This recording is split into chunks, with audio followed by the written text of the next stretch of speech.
Hello, everybody. Welcome to the Pelvic Health Hub. My name is Angelique Montano-Breslin, and I'm a pelvic floor physiotherapist.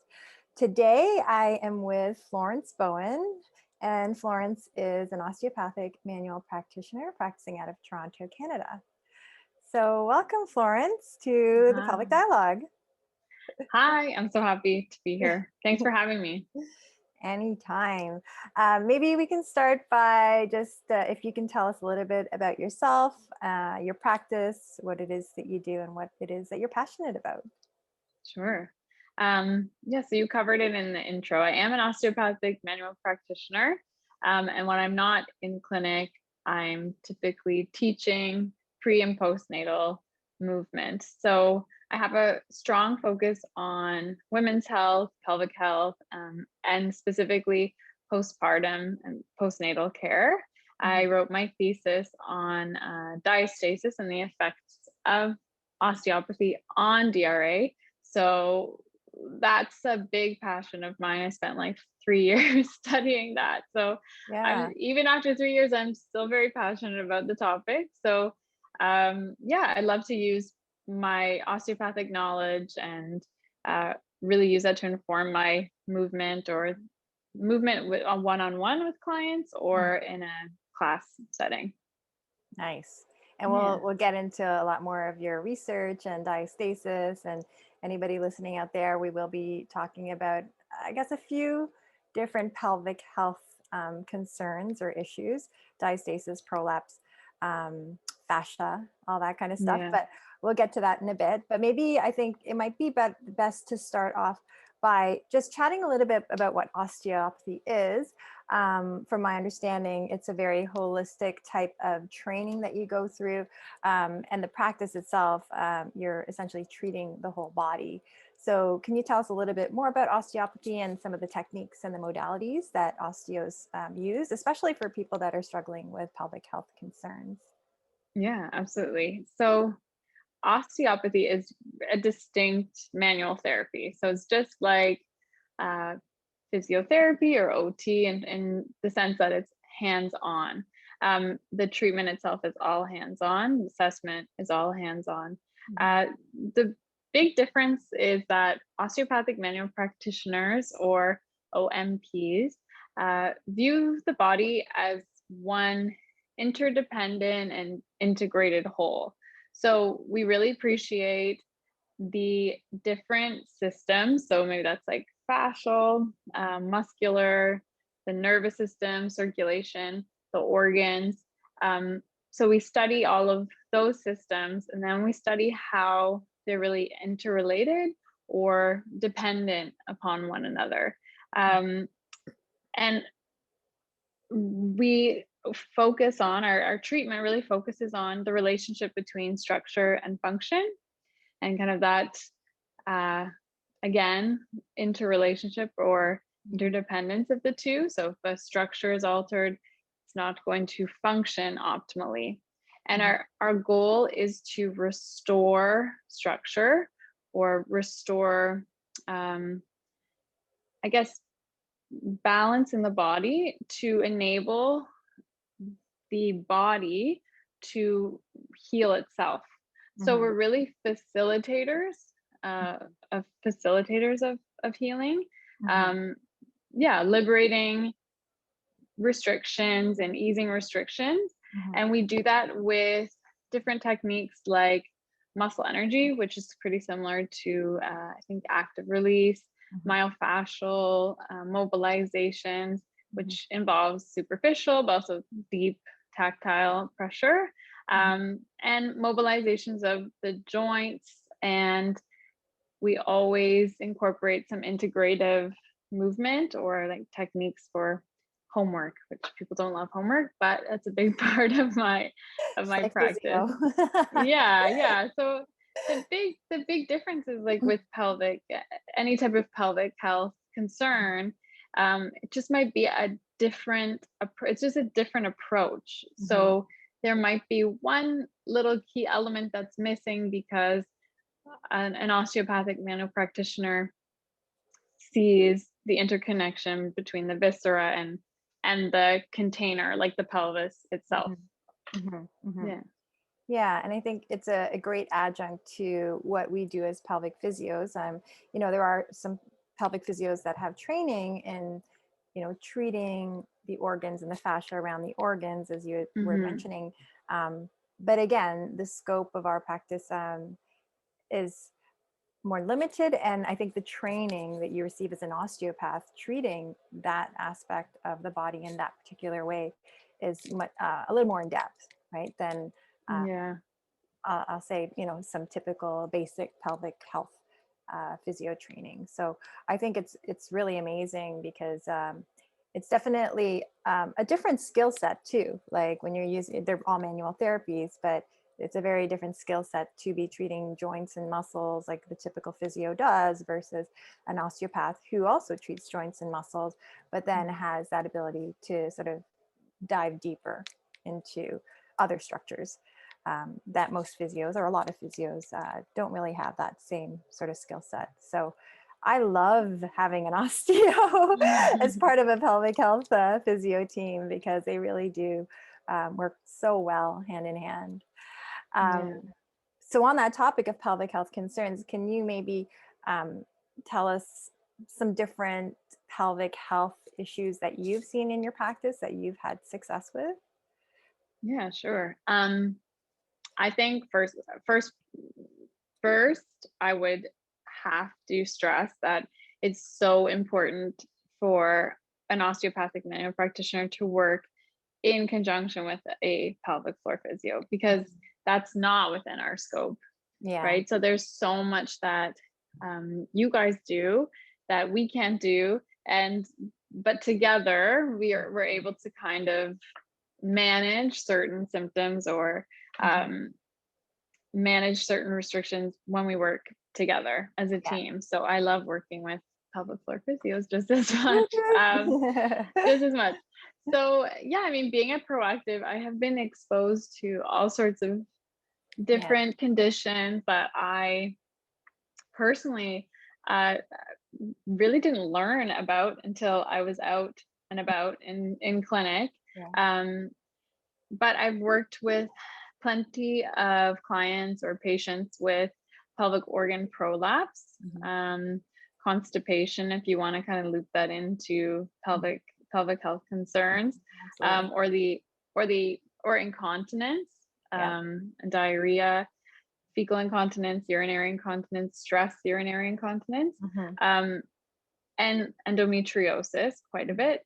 Mhm. And I have to say that treating and working with prolapse and probably stress urinary incontinence is really fascinating and really interesting, because there's so much work that can be done around, I'd say, local Mhm. uh, sensitization, but also global, like also just Yeah. regulating the nervous system and kind of the proprioceptive or the sensory Mhm. information to those areas.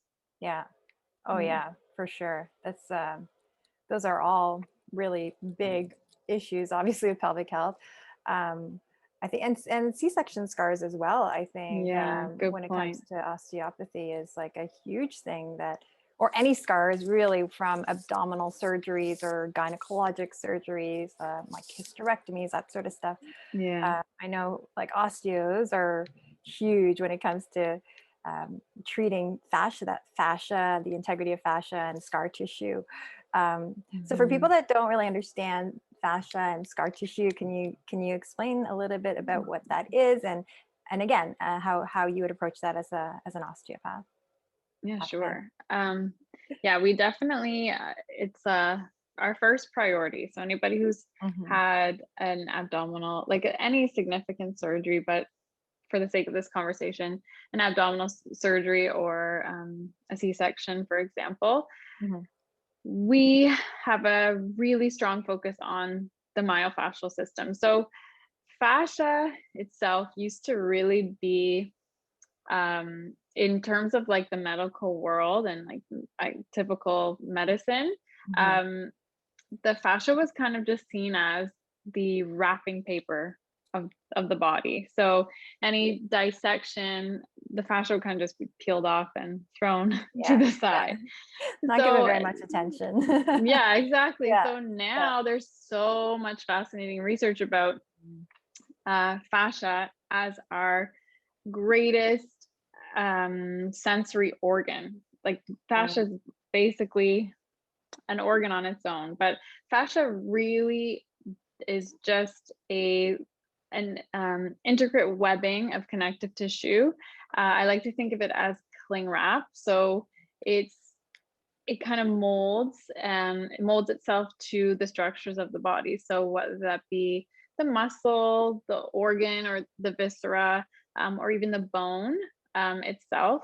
And it's really distributed all over the body, and it is really intimately interconnected. So it's one continuous system.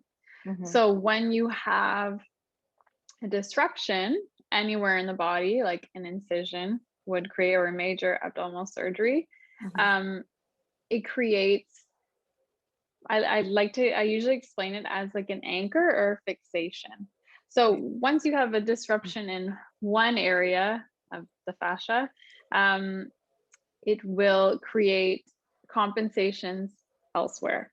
And this kind of plays into the concept of tensegrity, because fascia, the fascial system depends or is really regulated based on the principles of tensegrity, which mean that to like harmony or balance or I guess ease is in the fascial system really depends on a tension and compression.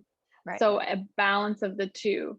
So if you have a scar, for example, or a really fixated scar, non-mobile, which I'll explain that a little bit more, it creates a totally different tension or pull, which means the rest of the fascial system has to compensate and now reorganize itself so that it can find balance.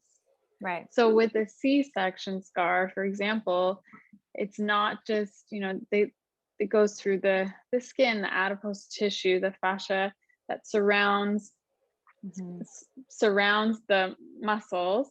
Muscles are pulled apart sometimes, unless it's like a real emergency. They might go through the rectus abdominis, the abdominal muscles, and then through the fascia that overlies the viscera, the organs, and then through the organ itself. Right. So you have all of these incisions through the soft tissue, and when you're stitched back up, the healing doesn't happen layer by layer.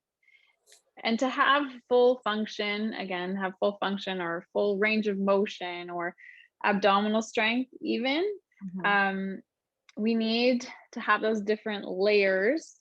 The different layers need to be able to glide across Slide and glide, slide and glide or dissociate from one another, right? And when you have a non-mobile scar, it's kind of indicative that, okay, we know the fascial system is really compromised here.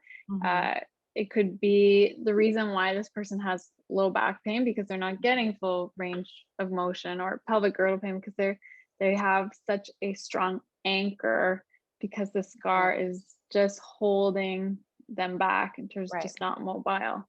Yeah, no, it's really interesting because historically, if we take prolapse, for example, as the pelvic health concern that we're talking about, and if we look at historically how pelvic health physiotherapists have treated prolapse and sort of supported with research, we tended to look at that from a standpoint of fascial lengthening, or just excessive stretching in the fascia that then contributes to descent and shifting of the internal organs, causing heaviness and pressure with a prolapse.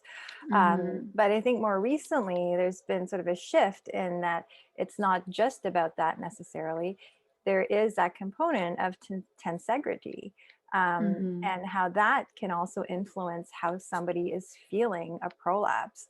So if something is just getting tugged to one side, perhaps within the pelvis, which then creates a shift of the organ. And sometimes a descent, perhaps sometimes not, a person can still feel those same sensations of heaviness and pressure. Right. But again, when we look at the theory behind that, it's not the same thing, right? Yeah. I think we can't just assume that if somebody has prolapse, that it's necessarily just, or symptoms of heaviness and pressure, that it's just an issue of overstretch of fascia or Yeah. tissue like that. Like, what are your thoughts on that?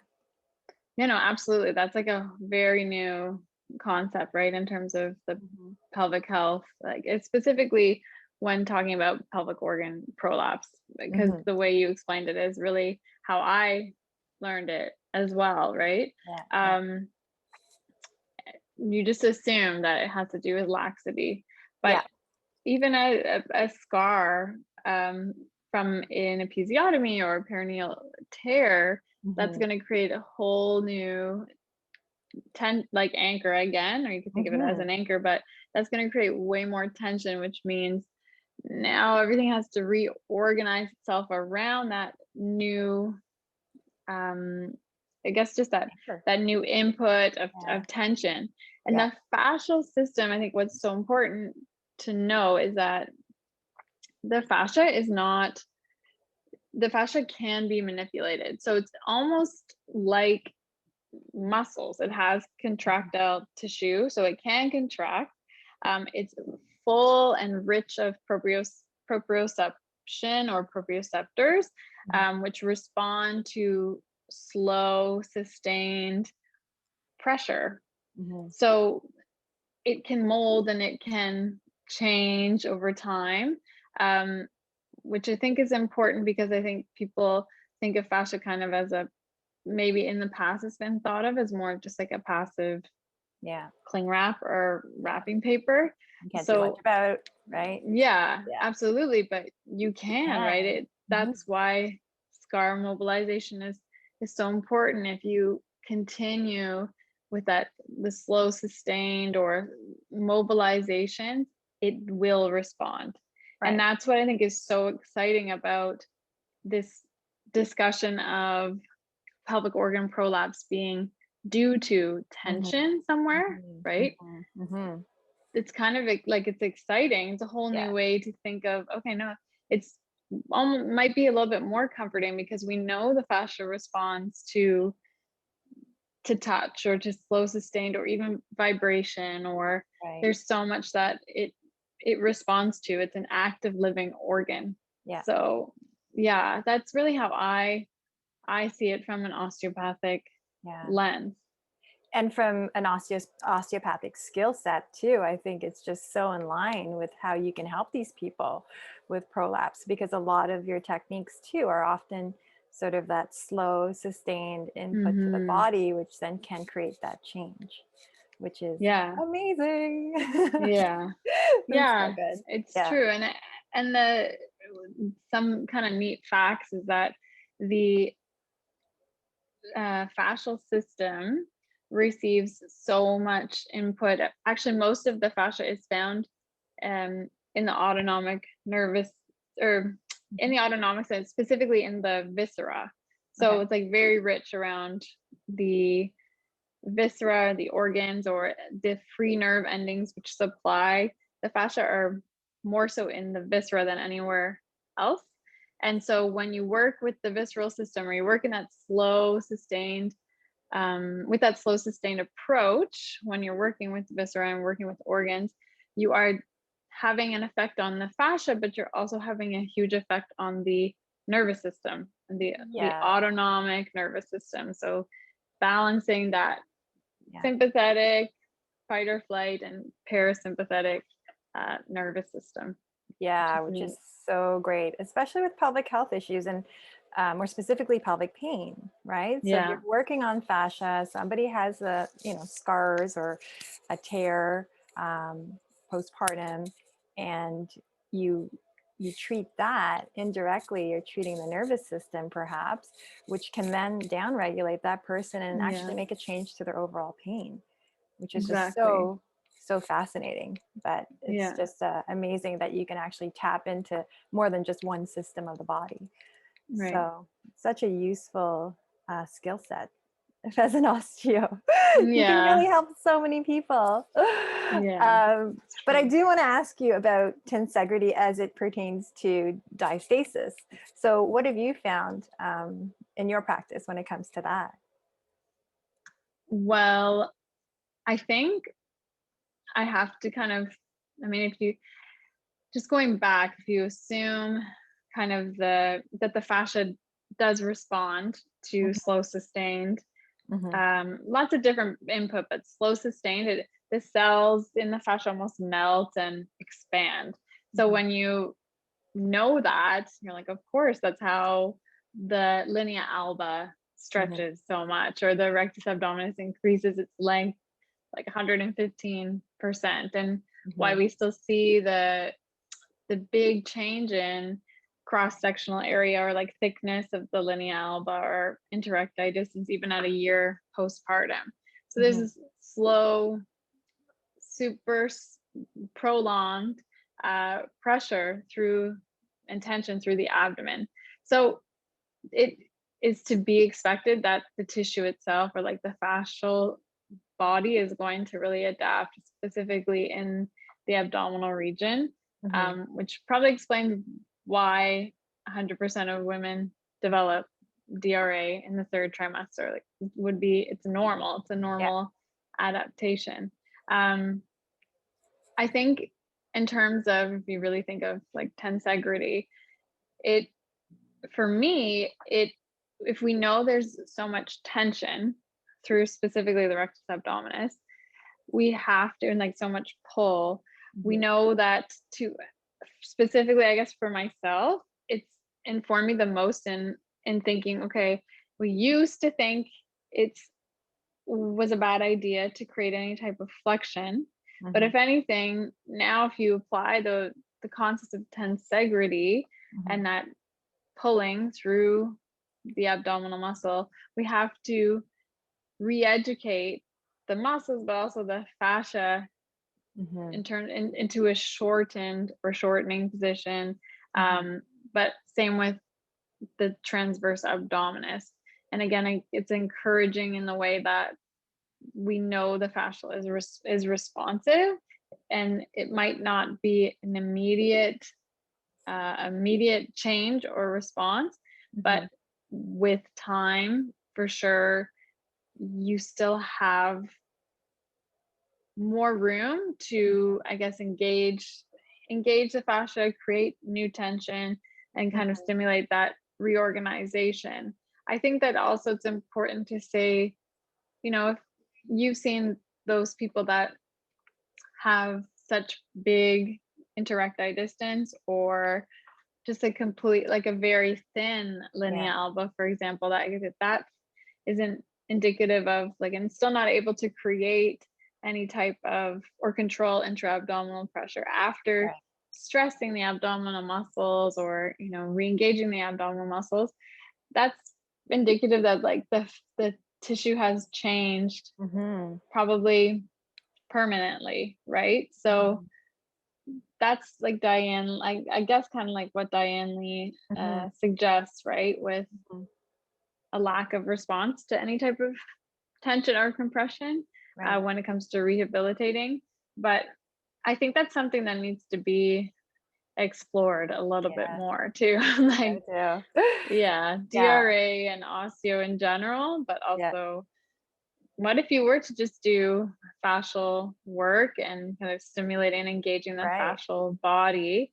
How would that affect The interrecti DRA. distance, but Yeah. also strength? Yeah. So Exactly. there's still lots more research that needs Yeah. to be done.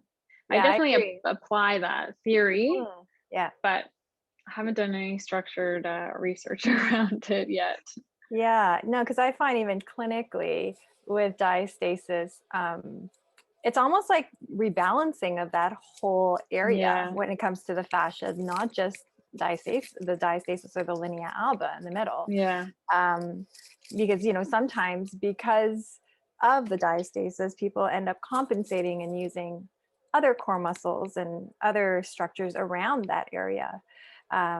So, in some circumstances, I've seen clients that, over recruit through their obliques, or just have a lot of tension through the diaphragm, and then working through Yeah. some of the fascia around those structures, and then sort of revisiting diastasis after you've sort of rebalanced those other areas, sometimes can also, anecdotally, at least I've seen, can make a change to how they're able to Yeah. create tension or not. So Yeah, absolutely. I agree. Yeah. Like, there's so much more to be done when it comes to that. But maybe Yeah. this is a good time to chat about the research you've done with regards to diastasis. Do you want to just chat a little bit about that?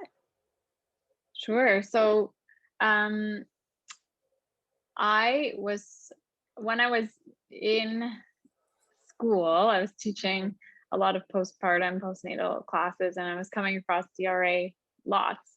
That's Hmm. really when I started to dive into DRA, and I asked myself, okay, how could osteopathy help these people? We know that physio is really the only intervention that was well supported and somewhat supported Right. in the literature. So I started to question, how would DRA be affected by osteopathic treatment? Hmm. So I actually examined how global osteopathic treatment affected specifically interecti distance in a group of postnatal women beyond the 8-week kind of critical healing period. And after receiving osteopathic treatment, they had a 6-week exercise program that followed. And the reason I added the exercise is because we know that exercise is the most common, specifically TA, Hmm. transverse abdomen strengthening. Hmm. Um, it's kind of the most common and most popular way to start rehabilitating a DRA. So I wanted to see if osteo on its own had an effect, but what about osteo and exercise versus just exercise alone, kind Right. of out there in the literature. Um, and it was really fascinating. There was definitely a big shift, and there was significant change. Right. But specifically, there was a lack of change in one spot above the umbilicus during an active curl up. There was still change, but it wasn't significant enough to really conclude that it did have an effect on interecti distance just above the belly button, which you could argue could be Hmm. tension of the thoracic diaphragm, because we know the thoracic diaphragm is Yes. so compressed Hmm. upwards during pregnancy, maybe hasn't been able to fully drop down. The Hmm. thoracic diaphragm might have an influence on specifically the area, the fascia above the umbilicus. So yeah, I mean that was really what I was interested in at the time, and now I'm still so intrigued by, okay, how would certain techniques, because it was really a global treatment, Yeah. how would specific treatment, like how about just treating the thoracic diaphragm, Yeah. how would that affect interecti distance, or would it have an effect on interecti distance or strength and Mm. contraction? Yeah. See, so much more Yeah, to to be studied, right? explore. Yeah, yeah. So how has that research then influenced your way of, treating, rehabbing, and teaching in your movement classes? Yeah.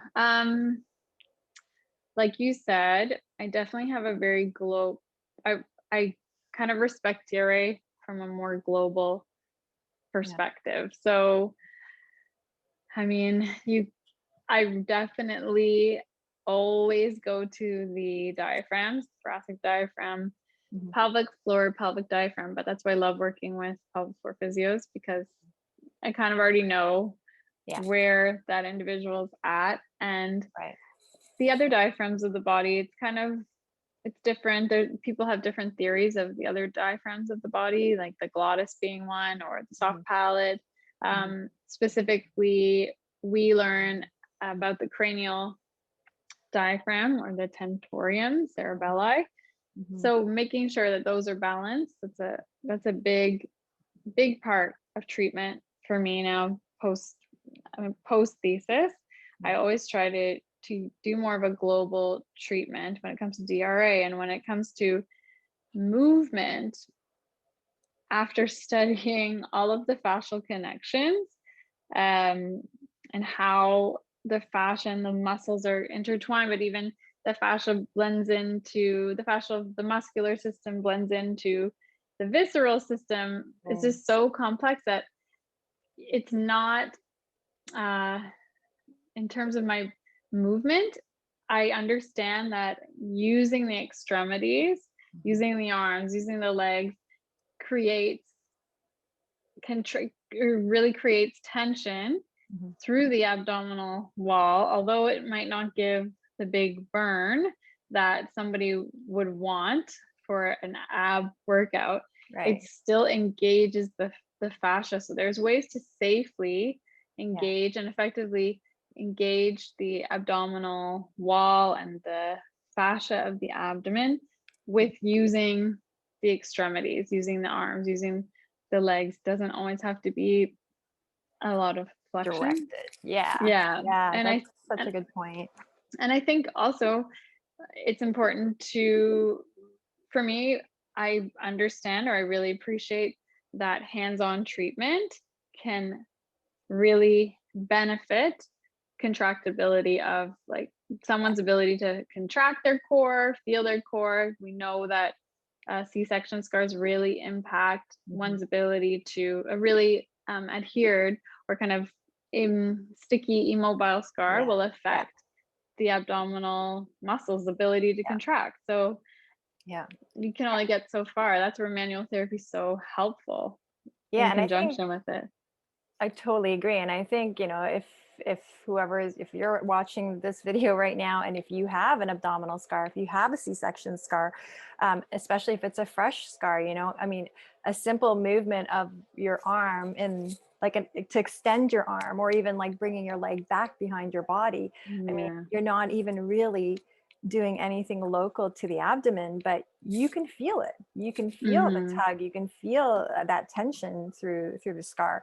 If, like you said, if it is sticky or if it is adheres down. So you see how just movement of our extremities can still influence what's happening in our core. So I think that's a really important piece. Okay. Is there anything else that you wanted to mention about, anybody that struggles with pelvic health concerns and with regards to osteopathy? I think we covered quite a bit. So yeah, we did. I think the only thing I would add is that kind of to add on to how fascial work really affects the autonomic nervous system and balances the nervous system. We know that like pain is really focused and kind of stuck in the sympathetic nervous system, or a really heightened facilitator, a really active sympathetic nervous system. So although, for example, I guess working with like an endometriosis, for example, or chronic pelvic pain, there for sure can be a local treatment to the area, but a more systemic treatment, specifically cranial sacral therapy, can really help to balance the nervous system and then decrease pain or pain perception. And especially if you're living with chronic pain, it's so it's just so stressful. So that's where I think osteopathy can really benefit, and people might not think of it that way, or so that's all I would really add. Which sort of just adds to the whole, holistic manner in the way you guys treat, right? It really treating the whole body and many different systems. So that's so great. I do want to ask you about, I mean, the medical world and how we've sort of gotten into this typical way of how the medical system in the Western world at least functions. But, things are changing every day. And even, having people understand what osteopathic manual practitioners do. I mean, I think that's even a step forward, because still many people, just like many people didn't know what a pelvic health physiotherapist did 20 years ago. Yeah. So much more now. And I think slowly but surely people are starting to understand how OMPs can really help with their overall health. But what would you like to see? Would you like to see anything change within sort of like the pelvic health or the women's health realm? Oh, geez. It's a heated question. I I know. know we only have a little time. No, I think, I mean, for me, it's just, first of all, funding for more research surrounding Mhm. women in general, but women's health, specifically gynecological health. But and for example, you could just sort of say endometriosis. There's Yeah. so many conditions that pertain to women specifically, or the uterus, the ovaries, that is so understudied. Mhm. So there's only so much that we can really, even DRA is Yeah. Yeah. poorly researched. So more funding, more study, more education, more education on those topics as well. Mhm. But I because I have a lot of exposure to postpartum, like the postnatal population, Mhm. that's something I'm very, very passionate about. I wish that there was almost post a postnatal course during the prenatal period, so that women knew, or new parents, new mothers knew Yeah. what to expect postpartum, and Yeah. it shouldn't be such a struggle in the postpartum period. There's such a big shift from you to the baby in the Yeah. postpartum period, while you're still navigating different sensations or Mhm. difficulty with breastfeeding. There's so many resources. It's just, Yeah. you need to know where to go, or you need to be Yeah. well connected, so Yeah. that they're more available to you. So Mhm. that's really what I would love to see Mhm. change, is Yeah. more information, just more resources, or just even more funding for Mhm. care postpartum, like free pelvic health would be great for new Oh, have fun. parents. Yeah. Yeah, Yeah. new parents. But yeah, Mhm. there's still such a big gap in accessibility to care in Yeah. general, but specifically, I guess, and for me in the postnatal period, that's something I'm pretty passionate about. Yeah. Yeah. Yeah. And for anybody that's interested, Florence actually has a self-study online course module on DRA, right? You can find that on the Pelvic Health Hub. As well, there is a postpartum preparation course that, again, if people that want to learn more before the postpartum Yeah. period actually arrives, you probably won't have the time and energy to sort of deal with that later on. Yeah. But there's definitely some educational resources and online courses available on the hub. So feel free to check that out. And Flo, if people want to get a hold of you, what's the best way to get a hold of you? I'm pretty active on social media, so probably Instagram. It's just my name, Florence.Bowen. I post a lot of useful tips there. You can also find me through the proactive pelvic health, or really, I guess Or the that hub? yeah, exactly, or the hub. Yeah, yeah, So yeah, yeah, those three, you'll be able to find me. Yeah, that's probably the best way to contact me. I also have a website with a direct form. If you have any specific questions to contact me, you can contact me there. And again, it's just my name, florencebowen.com. .com. Awesome. Yeah. Okay, one last question before I let you go. And I ask this of all of my guests. Okay. What would you say is your favorite self-care practice? Oh, exercise. I know a lot of people Yeah. don't want to hear that, but it is like, Yeah. I need Movement, I don't like to call it exercise, but sometimes it is. Sometimes I really need a Mhm. big sweat, but it's movement in general. Sometimes it's checking in with myself. If I know I'm super stressed out, maybe I need to stretch or meditate or go for a walk. But I Mhm. always try to make sure I have some type of movement in my day just to down regulate. Yeah. But yeah, just to take care of myself. That's really that's what I use the most. Yeah. Okay. Yeah. Amazing. Thank you so much, Florence. This has Thank been a you. very educational chat, and I hope everybody that watches it learns a little bit of something new, and I'm sure they will.